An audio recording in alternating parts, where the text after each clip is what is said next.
जान दे देंगे इसके लिए। कभी जान देने का जज्बा तो कभी लोगों के हक की बात। 2019 में भारत को जो गृह मंत्री मिला उसने ये दिखा दिया कि काम कैसे होता है। जो ठान लिया वो करना ही है। अमित शाह ने पार्टी में ऐसा जज्बा कई बार दिखाया। अब बारी मोदी सरकार 2.0 में सरकार का साथ निभाने की थी, लिहाजा गृह मंत्रालय का जिम्मा सौंपा गया। मोदी सरकार के नए कार्यकाल में जैसे ही गृह मंत्री अमित शाह बने, ये तय हो गया था कि मोदी सरकार की नई पारी में प्रशासनिक स्तर पर ऐसे बड़े काम होंगे जिनकी अपेक्षा लोगों ने बरसों से कर रखी है। बारी बारी कर गृह मंत्री ने मुद्दों को ऐसे हल किया जो मिसाल बन गया। धारा 370 का खात्मा, मोदी सरकार में आतंक के खिलाफ चोट और कश्मीर में अमन को प्राथमिकता दी गई। तो वहीं धारा 370 को हटाने का अटल संकल्प गृह मंत्री अमित शाह ने लिया, जिसे उन्होंने बखूबी पूरा किया। संसद के दोनों सदनों में एक ही गूंज सुनाई दी। साहब हसनैन साहब ने कहा कि 370 है, 370 है, 370। मैं मानता हूं हसनैन साहब 370 है, मगर आगे अस्थाई शब्द आप भूल गए हैं। ये अस्थाई है, परमानेंट नहीं है। अस्थाई शब्द आप भूल गए हैं। धारा 370 हटाने में एक सेकंड भी देरी नहीं करनी चाहिए। कश्मीर से धारा 370 हटाने के बाद देश के सामने चुनौती खड़ी हो गई कि कश्मीर में खून खराबा बढ़ेगा, आतंक बढ़ेगा, लेकिन शाह की रणनीति के आगे सब फेल हो गए। राष्ट्रीय सुरक्षा सलाहकार अजीत डोभाल खुद कश्मीर की वादियों में हालात का जायजा लेने पहुंच गए। देखते ही देखते कश्मीर की फिजा बदल गई।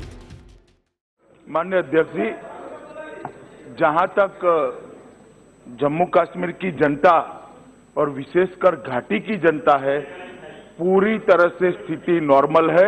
कांग्रेस की स्थिति में नॉर्मल नहीं कर सकती, क्योंकि उन्होंने यहां भाषण किए थे कि 370 हटने के बाद रक्तपात हो जाएगा, खून की नदियां बह जाएगी, सालों सालों तक कर्फ्यू नहीं उठा पाएंगे। कुछ नहीं हुआ मान्यवर। ट्रिपल तलाक, मोदी सरकार का यह संकल्प पहली पारी में अधूरा रह गया था, जिसे फिर गृह मंत्री अमित शाह ने पूरा करने का प्रण लिया और संसद के दोनों सदनों से बिल को पास कर कानून का रूप दिलवाया। ट्रिपल तलाक की प्रताड़ना मुस्लिम समाज की आबादी के 50% मतलब सभी मुस्लिम बहनों और माताओं को सहनी पड़ती। ये उनके फायदे के लिए है। उनको, नारी को ईश्वर ने जो अधिकार दिया है, समानता का अधिकार, वो अधिकार उसको प्राप्त हो, इसलिए ट्रिपल तलाक लेकर आए। राम मंदिर पर फैसला आया।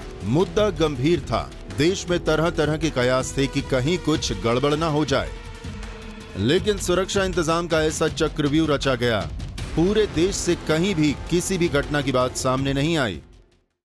अभी अभी देश की सुप्रीम कोर्ट ने ऐतिहासिक फैसला कर ये निर्णय कर दिया है सर्वानुमत से कि राम जन्मभूमि की जो जगह है, वही जगह पर आसमान को छूने वाला भव्य मंदिर। सीएए का कानून आया, सदन में जमकर बहस हुई। राज्यसभा में आंकड़े कम, लेकिन हर बहस में अमित शाह के जवाब के आगे टिकना नामुमकिन था। मैं सदन के माध्यम से आश्वस्त करना चाहता हूं कि एनडीए की सरकार, भारतीय जनता पार्टी की सरकार क्लॉज 6 की कमेटी के माध्यम से आपके सभी हितों की चिंता करेगी। इसमें किंचित मात्र शंका मत रखिए, क्योंकि ये जो सरकार है, ये सरकार सबका साथ सबका विकास के आधार पर चलने वाली सरकार है। और हम मानते हैं कि आसाम आंदोलन के अंदर जो शहीद हुए हैं, वो सारे लोगों की शहादत व्यर्थ नहीं जानी चाहिए।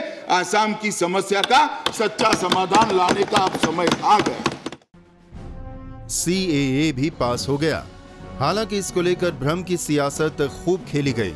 इसे नागरिकता छीनने वाला कानून कहा गया, जबकि हकीकत यही थी कि ये नागरिकता देने वाला कानून है। ग्रुप ऑफ मिनिस्टर्स की ऐसी तमाम बैठक में गृह मंत्री अमित शाह की भूमिका अहम रही। तो वहीं एसपीजी अमेंडमेंट एक्ट में जीत मिली, तो वहीं आतंकियों को ठिकाने लगाने के लिए यूएपीए संशोधित बिल पर मुहर लगवाई।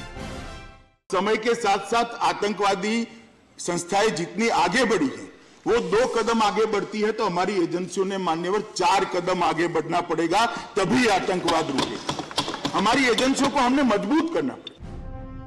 यही नहीं, 2019 के अंत तक उनके ही हाथों में पार्टी और संगठन की जिम्मेदारी रही। उसके बाद यह जिम्मेदारी जेपी नड्डा के हाथों में सौंपी गई। कोरोना काल में भी शाह के मंत्रालय से हर रोज दिशा निर्देश दिए गए।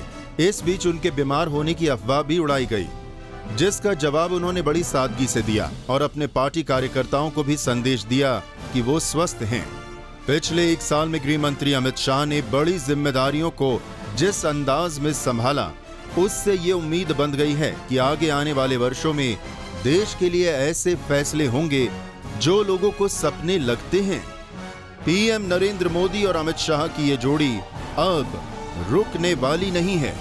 News room post, Delhi.